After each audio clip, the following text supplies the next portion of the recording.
28শে মে যে সমাবেশ জন্যই আজকে আমরা সমাবেত হয়েছি।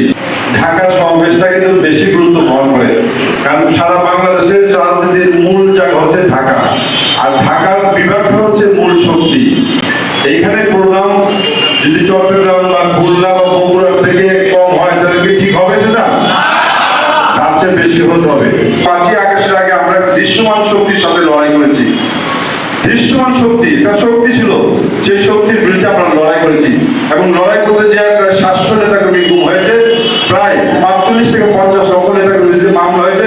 এখানে অনেকে গ্রেফতার হয়েছেন, অনেকে গুলিবিদ্ধ হয়েছেন, অনেকে না পেয়ে তার বাবাকে গ্রেফতার করেছেন, তার বাড়ি ভাঙচুর করেছে, দোকান ভাঙচুর করা হয়েছে, মিথ্যা মামলা দিয়েছে, ছাত্র হয়েছে। শিল্পী, লেখক, বুদ্ধিজীবী, সাংবাদিক, বিচারপতি সবাই কিন্তু বাংলাদেশকে যে লুটপাট করা হয়েছে, এই লুটপাটের পার্টনারশিপ হিসেবে দেওয়া ছিল।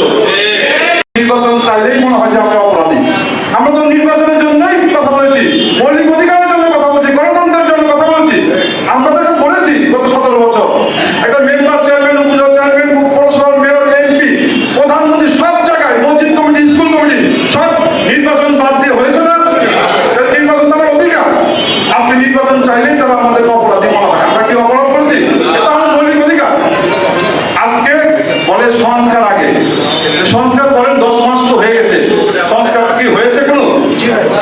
আমরা 31 দফা কর্মসূচি দিয়েছিলাম আমাদের বিএনপি ভারপ্রাপ্ত চেয়ারম্যান, এবং এইটার উপরে ক্যাম্পিং করা হয়েছে। তারা আগে একসঙ্গে বলতো যে আমি ছাত্রলীগ করবো, আমি ছাত্র শিবির করি। এই ছলনা রাজনীতি আমরা কখনো করেছি?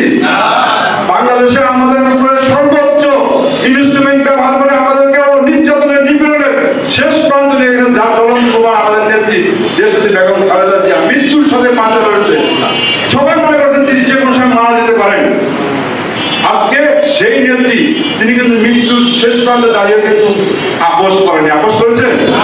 আমরা এক বড় বলিনি যে আগে ছাত্রলীগ করতাম, এখন ছাত্রদল করি, আগে যুবলীগ করতাম, এখন এই ছলনা রাজনীতি কিন্তু শহীদ প্রেসিডেন্ট জিয়া রহমান, বেগম খালেদা জিয়া করে নাই। ইনশাআল্লাহ আজকে এই যে অদৃশ্য শক্তির বিরুদ্ধে লড়াই শুরু হয়েছে, এই সংগ্রামের জন্য কিন্তু আগামী 28 তারিখে সমাবেশ। এই কথা সত্য যে আমরা রেজিমের সময়ে আমরা যেরকম ছিলাম, আমরা কিন্তু এখন সেরকম নাই। আমরা এখন শক্তির মধ্যে আছি, কিন্তু আদৌ কি আমরা আসলে ভালো আছি? আমরা ভালো নাই, তাই আমাদের ভালো থাকতে হবে। ছাত্রদল, স্বেচ্ছাসেবক দল নিশ্চয়ই আমরা তারুণ্যের প্রতিনিধিত্ব করি, এই কথা আমরা বলতে পারি। কিন্তু পাশাপাশি অন্য একটি সংগঠন, একদম সদ্যজাত নবজাতক একটা সংগঠন এসে সকল তারুণ্যের প্রতিনিধিত্ব দাবি করছে। এটা কি মোটেও ঠিক? তাদের জন্মই হয়েছে 8 মাস, 8.5 মাস। তো এই সময়ের একটা নিউবর্ন বেবি যদি দাবি করে যে সমস্ত কিছুর প্রতিনিধিত্ব তারা করবে, সেটা আমরা মানতে পারি না। সুতরাং আমাদেরকে যেটা করতে হবে, এই তারুণ্যের সমাবেশের মাধ্যমে আমাদের প্রমাণ করতে হবে বাংলাদেশের তরুণ সমাজ, বাংলাদেশ জাতীয়তাবাদী দল এবং এর অঙ্গ সহযোগী সংগঠনের প্রত্যেককেই আমরা প্রতিনিধিত্ব করি। কোন ফেস্টিভ্যালের বিচার ওনারা করতে পারেন নাই। ওনারা দৃশ্যমান কোন ফেস্টিভ্যালের মূল জায়গায় শক্তি যারা ছিল তাদের কাউকে পর্যন্ত গ্রেফতার করতে পারে নাই, বরং পালিয়ে যেতে সহায়তা করেছে। অথচ দাবি ছিল ফেস্টিভ্যালের বিচার করতে হবে। আমরা আমাদের দলের শীর্ষ নেতৃত্ব থেকে ফেস্টিভ্যালের প্রথমে 3 দিন পরে দাবি করেছিল আওয়ামী লীগকে নিষিদ্ধ করতে হবে। আওয়ামী লীগের প্রত্যেকের এই ফেস্টিভ্যালের সাথে জড়িত তাদের বিচার করতে হবে, কিন্তু তারা তখন কর্ণপাত করে নাই। উপরন্ত এখন এসে আমাদেরকে দোষারোপ করছে। সেটা কি? আমরা নাকি আওয়ামী লীগ নিষিদ্ধ চাই না, আমরা বিচার চাই না, আমরা আওয়ামী লীগের দোষরদের প্রশ্রয় দিচ্ছি। অসম্ভব। আগের যে কোনো সময় থেকে বাংলাদেশের পরিবেশ অতদিন বুঝতে পেরেছিলেন যে আমরা আগে আমাদের সাভারে বাস চেক করে অ্যারেস্ট হতো, আমিনবাজারে বাস চেক করে অ্যারেস্ট হতো, তারপরে টেকনিক্যালে অ্যারেস্ট হতো। শত বাধা উপেক্ষা করেও আপনারা কিন্তু অনেক প্রোগ্রাম সফল করেছেন। তো এর জন্য আমি বলছি যে বিগত ওই সময় থেকে এখন পরিবেশ কিন্তু অনেক ভালো। আমরা যদি একটু আন্তরিকভাবে চেষ্টা করি তাহলে কিন্তু আমরা কেন্দ্রীয় নেতৃবর্গকে 28 তারিখে দেখিয়ে দিতে পারবো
মানিকগঞ্জ জেলা বিএনপির সাবেক সভাপতি সুযোগ আহ্বায়ক তার নেতৃত্বে মানিকগঞ্জ জেলার জাতীয়তাবাদী পরিবারের যুবদল সহ জাতীয়তাবাদী পরিবারের মানে বিপুল সংখ্যক নেতাকর্মী ওই দিন গাবতলী টেকনিক্যাল আশপাশে শ্যামলীর আশপাশে অবস্থান নিয়েছিল এবং আমাদের প্রায় 17 জন নেতাকর্মী ওই দিন গ্রেপ্তার হয়েছে।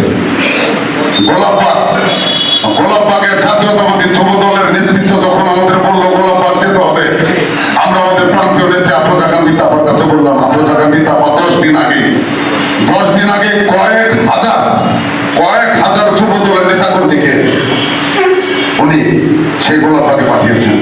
আমরা প্রশিক্ষিত ছিলাম না, যুবদল কেন্দ্রীয় কমিটির নির্দেশনায় পরিচর্যায় বর্তমান মানিকগঞ্জ জেলা যুবদল অত্যন্ত প্রশিক্ষিত, প্রত্যেকটা নেতাকর্মী অত্যন্ত প্রশিক্ষিত। আমরা অংশগ্রহণ করেছি। আগামী 28 মে প্রোগ্রামে আমরা কেউ উপজেলা যুবদল স্বতঃস্ফূর্তভাবে অতীতের ন্যায় আমরা সর্বোচ্চ সংখ্যক লোকজন নিয়ে উপস্থিত থাকবো। আমাদের আগের নির্দেশ অনুযায়ী যে পর্যন্ত লোকজন সমবেত হওয়া করেছিল, আমরা তার চেয়ে বেশি পরিমাণ লোক অবশ্যই রাখতে চাই।